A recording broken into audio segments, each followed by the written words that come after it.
Hello everyone, welcome back to the channel. इस video में हम बात करेंगे बेसिक परचेज एंट्रीज के बारे में कि परचेज एंट्री अगर आप टैली में करते हो तो क्या आपको करना है। ठीक है, ये वीडियो में मैं आपको बताऊंगा। अगली वीडियोस में टाइप्स ऑफ परचेज के बारे में बताऊंगा और उसके अगली वीडियोस में मैं एंट्री करना आपको सिखाने वाला हूँ कि परचेज एंट्री कैसे करते हैं। ठीक है, तो आप बेसिक से समझिए। कोई अगर नॉन कॉमर्स का भी तो वो भी स्टूडेंट आराम से समझ सकता है परचेज के बारे में। ठीक है, परचेज के बारे में आपको बताऊं, देखिए एक बार अगर देखें ओल्ड मेथड क्या है, इंस्टीट्यूट में ऐसे सिखाते हैं। ठीक है, मान लीजिए आपने परचेज करा राम से, परचेज करा राहुल से, या परचेज करा एबीसी लिमिटेड से, एबीसी कंपनी से, तो ये क्या है आपके लिए एक ओल्ड मेथड है। ऐसा आपको प्रैक्टिकल नॉलेज नहीं मिलेगी। ठीक है, प्रैक्टिकल वर्ल्ड में अगर आप जाओगे तो ऐसी चीज आपको देखने को मिलेगी नहीं। कोई आपको ऐसे लिख कर नहीं देगा। तो कैसा आएगा परचेज की एंट्री, कैसे आप कर पाओगे। परचेज का मतलब तो आप समझ गए ना कि अपन ने किसी से माल परचेज कर लिया, खरीद लिया। ठीक है, ये होता है परचेज। अब कैसी आपको एंट्री देखने को मिलेगी परचेज के लिए। ठीक है, जब आप अकाउंटेंट बनोगे और अकाउंट्स का काम करोगे तो आपको ऐसा इनवॉइस देखने को मिलेगा। ठीक है, ये ऐसे इनवॉइस देखने को मिलेंगे। एक इनवॉइस से आपको छांटना है अपने लिए महत्वपूर्ण इन्फॉर्मेशन। ठीक है, ऐसा इनवॉइस हो सकता है, या इनवॉइस का फॉर्मेट कुछ ऐसा हो सकता है, या इनवॉइस का फॉर्मेट कुछ ऐसा हो सकता है। कैसा भी फॉर्मेट हो सकता है। ठीक है, जैसा पार्टी सॉफ्टवेयर यूज कर रही है वैसा उनका इनवॉइस हो सकता है। ठीक है, और इनवॉइस में कोई दिक्कत नहीं, आपको बेसिक चीजें आपको जाननी है। हमारा टारगेट क्या क्या है, हमको क्या क्या इन्फॉर्मेशन लेनी है वो जाननी है। क्या क्या इन्फॉर्मेशन आपके लिए जरूरी है देख लीजिए।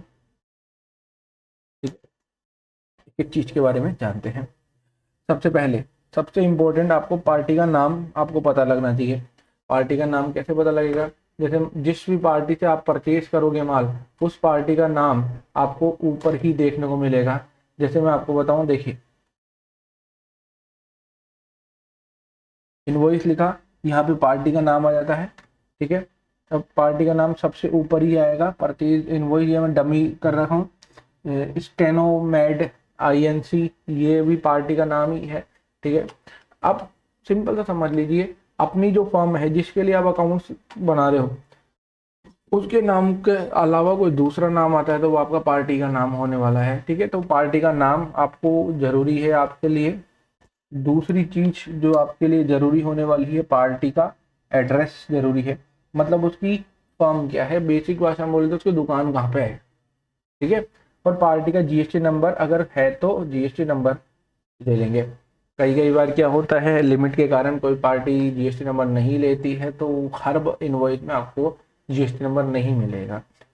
बाकी 100 में से 90 बिलों में आपको GST नंबर मिल जाएगा, किसी किसी में GST नंबर नहीं मिलने वाला है। ठीक है, इनवॉइस डेट मतलब बिल की तारीख, कब आपने माल पर खरीदा होगा वो आपका लिखना है वाला है। ठीक है, इनवॉइस का नंबर, कितने बिल नंबर है, किसी में लिखा था इनवॉइस नंबर 50 60, कोई साल के हिसाब से बना लेता है। जैसे मान लीजिए कोई ऐसे बनाता है कि A1602660, मतलब ये तो भैया साल हो गया और ये इनवॉइस नंबर हो गया, मतलब ये पूरा आपका इनवॉइस नंबर हो जाता है। तो आपको पता लग गया। पहले आपको पार्टी का नाम ढूंढना है, ये आपके लिए जरूरी है। वो सबसे ऊपर नाम लिखा होता है, उस जस्ट के नीचे उसके एड्रेस होता है पार्टी का, और GST नंबर होता है।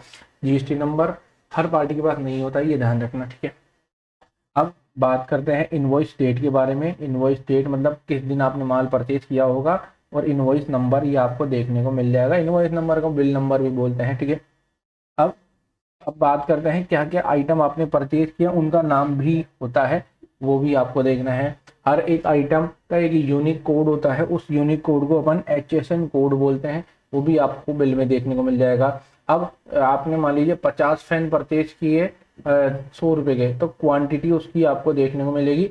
ठीक है, कितनी क्वांटिटी में खरीदा है। अब फैन पे मान लीजिए 5% रेट है, तो GST रेट उस पर कितनी है वो आपको देखने को मिलेगी। और UQC कोड, ठीक है, UQC कोड क्या होता है, जैसे मान लीजिए कोई सामान लीटर में आता है, कोई किलो में आता है, कोई पीसेस में आता है, तो ये ऐसे ही उनका एक कोड रहता है।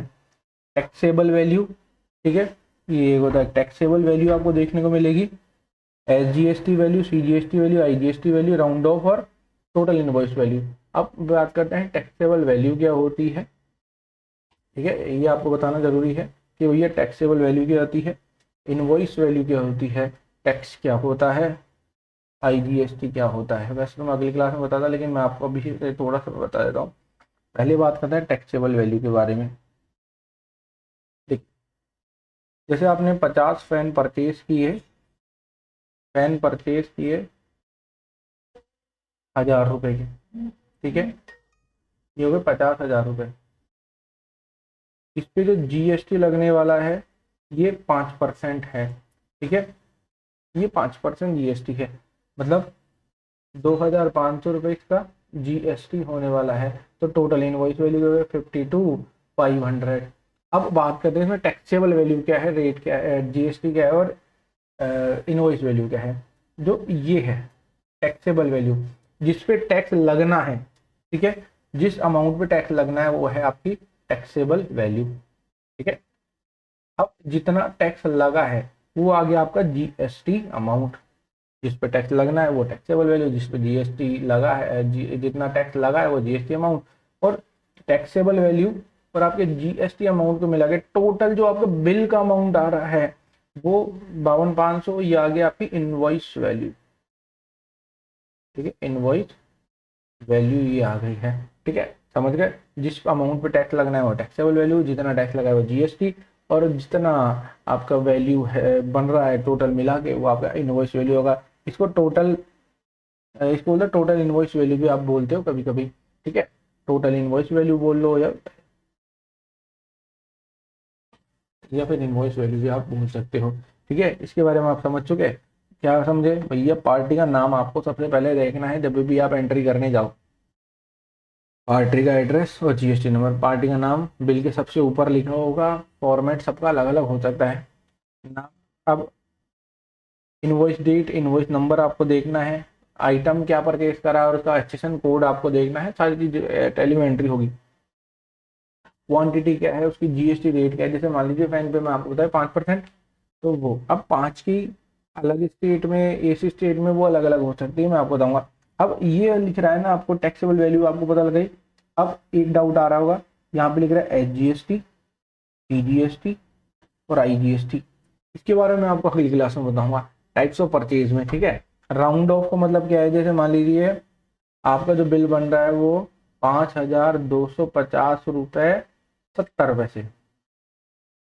ठीक है, तो दुकानदार क्या कर सकता है, या तो आपसे ले सकता है 5,250 रुपये 70 पैसे इग्नोर कर देगा, या 5,251 रुपये ले सकता है। ठीक है, ये आपके राउंड ऑफ होता है। और टोटल इनवॉइस वैल्यू मैं आपको बता ही चुका हूँ, और मैं आपको फिर से बता रहा हूँ कि हर एक पार्टी का अलग अलग इनवॉइस होता है। ठीक है, जैसे ये फेक इनवॉइस मैंने आपके लिए जनरेट किया है। पार्टी का नाम क्या है इसमें, इसमें पार्टी का नाम है भैया ABC एंड कंपनी। इसका जो शॉप का एड्रेस आ गया, ठीक है, इसका GST नंबर हो गया। अब GST नंबर में जरूर ध्यान रखना, तो ये पहले के शुरू के 2 वर्ड होते हैं, मैं आपको अलग से हटके इन्फॉर्मेशन बता रहा हूँ। ये जो वर्ड होते हैं ये स्टेट के लिए होते हैं, स्टेट के लिए। जैसे अगर आप दिल्ली में हो, तो 07 आपका स्टेट कोड रहेगा। अगर आप राजस्थान में हो तो 08 आपका स्टेट कोड रहने वाला है। मतलब जो शुरू के 2 वर्ड होते हैं वो आपका स्टेट कोड होता है, और बाकी के जो ये 1Z, इसको हटा दो, तो इससे पहले के जो होते हैं वो पार्टी का पैन नंबर होता है। ठीक है, अगर आपसे कोई पूछ ले तो आपको ये बताना है 1ZD ये फोल्डर होता है। ठीक है, अब इनवॉइस नंबर, इसमें देखो इनवॉइस नंबर TW26274005 ये इनका इनवॉइस नंबर होगा। जब आप इनवॉइस ऐड करोगे तो ये नंबर डालने वाले हो। अब डेट क्या होने वाली, 1 मई 2026, मतलब ये हो गई इनवॉइस डेट आपके लिए हो गई है। ठीक है, अब बिल टू बायर, ये बायर कौन होगा, परचेजर। परचेजर मतलब हम, जिसने अपन परचेज करा है। ठीक है, अकाउंट में 2 ही चीज चलती है, एक चलती है बायर और एक चलती है सेलर। बायर मतलब जिसने परचेज किया है, सेलर जिसने सेल किया है।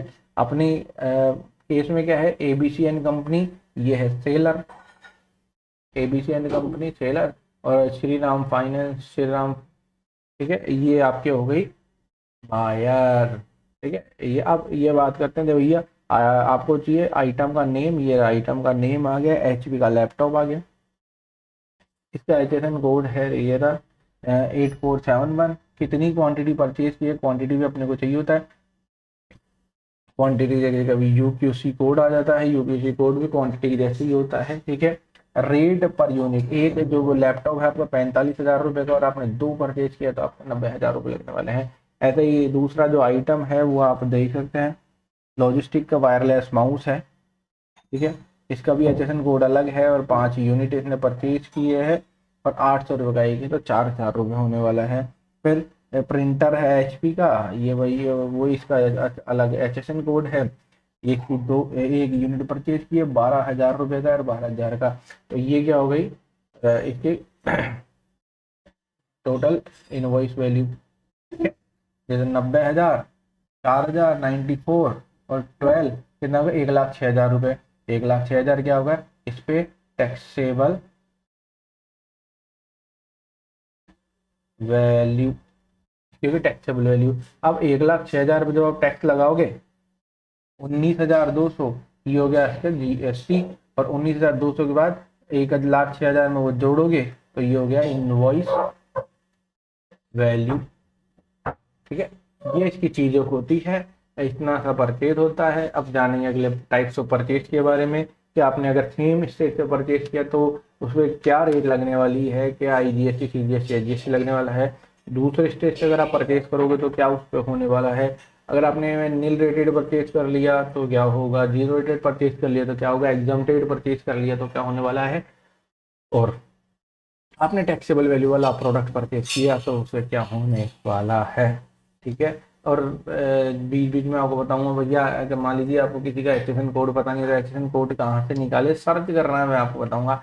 अगली क्लास में हम देखेंगे टाइप्स ऑफ परचेज के बारे में, और उसके अगली क्लास में हम देखने वाले हैं जर्नल एंट्रीज के बारे में। ठीक है, सेल्स के बारे में बताऊंगा, ऐसे जीएसटी के बारे में बताऊंगा, सारी चीज बताने वाला। आईटीआर जीएसटी भी भरना मैं आपको इसी कोर्स में सिखा दूंगा। ठीक है, अगर आप 2026-27 में अकाउंटेंट बनने की कोशिश कर रहे हैं तो आप हमारे चैनल को सब्सक्राइब कर सकते हैं। इसके बाद हम लाएंगे बिजली का कोर्स। ठीक है, आप अगर कोई कोर्स में डाउट है तो आप कमेंट करके बता सकते हैं। चैनल को सब्सक्राइब करके जरूर रखना, अपने दोस्तों के साथ वीडियो को शेयर करना। आपसे हम मिलते अगले वीडियो में।